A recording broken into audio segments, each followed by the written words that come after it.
Myro, aromatic, Thamnus, bush, flabellifolia, fan-shaped.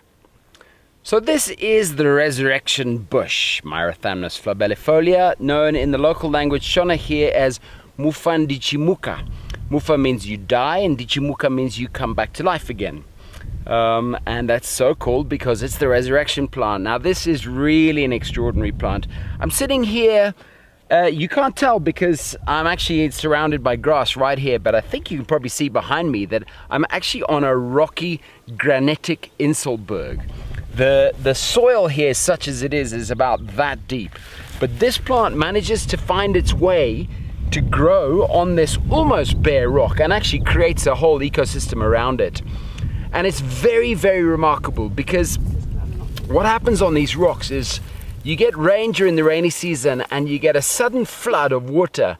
And then for 8 months, 9 months, there's absolutely nothing. So bone dry. And what this plant has figured out how to do is to allow itself to desiccate completely, effectively to go into kind of hibernation during the dry season, and it dries up, and when you see it at that time, it just looks like a dead twig. And then as soon as it gets a little bit of moisture, it rehydrates completely and comes back to life. In fact, if you take one of these twigs when it's fully desiccated and you stick it in water and watch it, within 24 hours it will open up and come back to life. Absolutely amazing. Hence, of course, the name resurrection.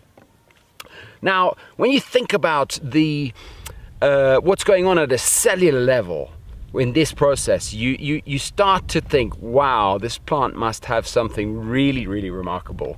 And it does, and it's been the subject of a lot of scientific research, looking into the chemical processes that are going on at the cellular level to preserve the integrity of the cell. Because basically what happens is that normally, a normal plant cell, when it dries up, it breaks. So it dries and it desiccates and then it cracks open and it breaks.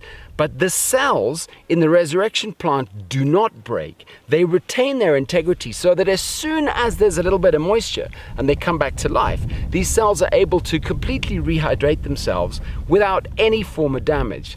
Now imagine if you could do that to your skin. Imagine if you could put something in your skin that would allow the cells to get a little bit dry, because that happens, but without damaging themselves, so that they maintain their structural integrity.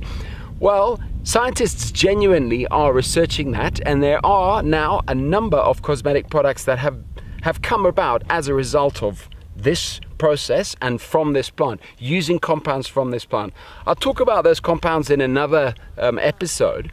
But right now, I'm just going to give you some of the traditional medicinal uses of this plant. So it's very aromatic, and aroma always in a plant implies that there are volatile compounds in there, so what we call essential oils. So of course it does have an essential oil, and beautiful, beautiful scent.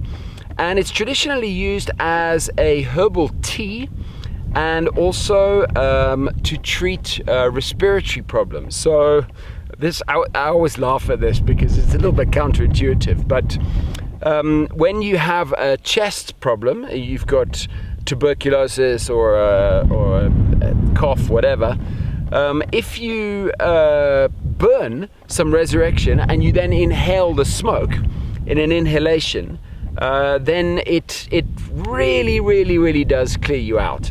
And long history of traditional use. It's found all over Southern Africa, Botswana, Namibia, Zimbabwe, South Africa, and across all those different ethnic groups, they all use this for that. Also to treat asthma, by the way. So there are many other applications, particularly interesting in terms of antibacterial and antifungal activity. I will also talk about that in another episode. But right now, I'm just going to leave you with the image of this plant that appears to die. Oh no, I'm going to finish with the story. This is an incredible story. Listen to this. A friend of mine is a botanist. She was working in Stellenbosch University, which has one of the oldest botanical collections in Africa. And they had a botanical specimen of resurrection from the 1860s. So this is 150 years old. And she took this sample and she was working in the lab. She was recategorizing the samples. So it was a 150-year-old sample and she was putting it onto a new specimen sheet, blah, blah, blah. And she hadn't finished the work at the end of the day. And so she took this out, this 150-year-old completely dry and desiccated twig, and she left it there on the side, and she thought, I better just protect it. So she put a little glass dome over it for the night.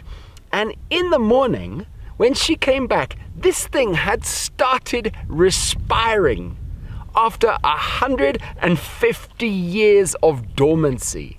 Think about that. I mean, just phenomenal. Sadly, she was a student and she didn't write this up into any kind of scientific paper, and it's just an anecdotal story, but it is just one piece of evidence for the incredible durability of this plant. There's a professor at Cape Town, University of Cape Town, called Jill Farrant, who's been working on trying to extract some of the genes from this plant to perhaps genetically modify some food crops to try to make them more drought resistant. Very, very, very interesting research. I'm not much in favor of genetic modification myself, but certainly I can see the application.